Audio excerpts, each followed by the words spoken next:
Hello मित्रांनो, आजचा विषय आहे आपला शेगाव म्हटले तर शेगाव फेमस आहे गजानन बाबासाठी. तर आम्ही तेथे जायला निघालो.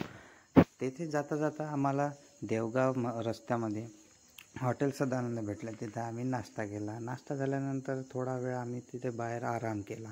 आराम केल्यानंतर निघालो अमरावती रोडनी निघाल्यानंतर आम्ही विचार केला गाणे वाजवले आणि आपली प्लेलिस्ट चालू करून निघालो. त्याच्यानंतर आपल्याला हिरवे झाडांचा मार्ग भेटला. हिरवे झाडं गवत चरताना आपल्याला म्हशी दिसल्यानंतर मध्येच एक मस्त पांढऱ्या कलरची थार दिसली. पांढऱ्या कलरची थार एवढी जास्त काही छान दिसत नव्हती, पण तरी थार कंपनी खूप चांगली आहे गाडीसाठी.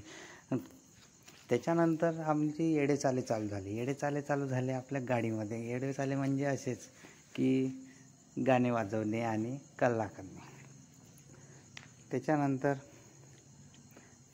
मौज मजेमध्ये शेगाव रस्त्याने निघालो. शेगाव रस्त्याने जाता जाता पहिले अमरावतीला थांबलो.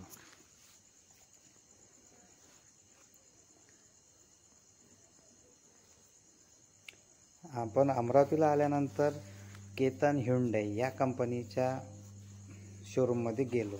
तेथे गेल्यानंतर पहिले आम्ही कॉल लावला आमच्या एजंटला कॉल लावला आणि त्याला भेटलो. त्याच्यानंतर आपल्या गाडीचा जो टायर पंक्चर झाला होता त्याचा पहिले आम्ही केला पंचनामा केल्यानंतर त्याने फोटो वगैरे काढले, गाडीच्या टायरची इन्फॉर्मेशन विचारली आणि त्याला आम्ही सांगितलं कसं काय झालं आहे आणि फोटो काढून आम्ही ते जमा करून त्याच्यानंतर आम्ही निघालो मेन हायवे म्हटलं तर नॅशनल सुरत कोलकाता हायवे. आणि त्या रोडने जाता जाता आपल्याला गावं लागतात अकोला, मूर्तिजापूर, अकोला आणि त्याच्यानंतर लागते शेगाव. तर तिथे शेगावला जात असताना अकोल्याचे जे आपल्याला दृश्य दिसत आहे त्या गावात पाण्याची खूप कमतरता असल्यामुळे त्या गावात खूप साऱ्या घरावर टाक्या पाहून आम्हाला तर असं चक्कर आला भावांनो की असं म्हणजे एवढी टंचाई कशी काय आवश्यकते. तर आम्ही निघालो शेगावला जायला. तर खूप सारे असे दृश्य भेटले की पाहण्यालायक होते. त्याच्यानंतर आम्ही पोचलो शेगावजवळ पोचल्यानंतर एक खडतर रस्ता लागल्यावर आम्ही थोडा वेळ म्हटलं की चला थोडा आराम करा, थोडा शांतता घ्याव.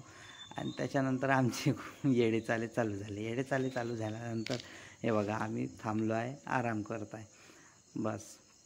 आणि त्याच्यानंतर निघालो आम्ही शेगावला जायला निघालो आणि पोचलो मध्ये शेगावला पोचल्यानंतर गाडी पार्क केली आणि मंदिराकडे जाण्याचा म्हणजे भक्त निवासाकडे जाण्यासाठी निघाल्यानंतर तिथे सारा खूप चक्कर मारा लागत होत्या म्हणजे घुमून फिरून जावं लागत होतं. तर गेलो आम्ही भक्त निवासासाठी रूम शोधण्यासाठी. आम्हाला रूम भेटता खूप वेळ झाला. रूम भेटल्यानंतर आम्ही निघालो वरच्या मजल्यावर म्हणजे भक्त निवासाच्या वरच्या दुसऱ्या मजल्यावर. तिथे आम्हाला 21 आणि 24 नंबरची खोली भेटली होती. आमचा भाऊ कसा शांततेत मस्त झोपला. रूम भेटायचीच वाट पाहत होता. तो त्याला वाटलं चला आता थोडा आराम करून घेऊ. आम्ही थोडीफार घाई केली आणि आमचे बघा येडे चाले, आम्ही बहीण भाऊ म्हणजे जोकरच समजा. हे बघा आमची येडे चाले सुरू झाले. त्याच्यानंतर गेलो आम्ही जेवण करायला गेल्यावर तिथे मस्तपैकी भाजी पोळ्या शेवाची भाजी होती. आणि तिथून जेवण करून आल्यानंतर आम्ही आलो, थोडंफार फिरलो. भक्त निवासाचे जे काही ग्राउंड होते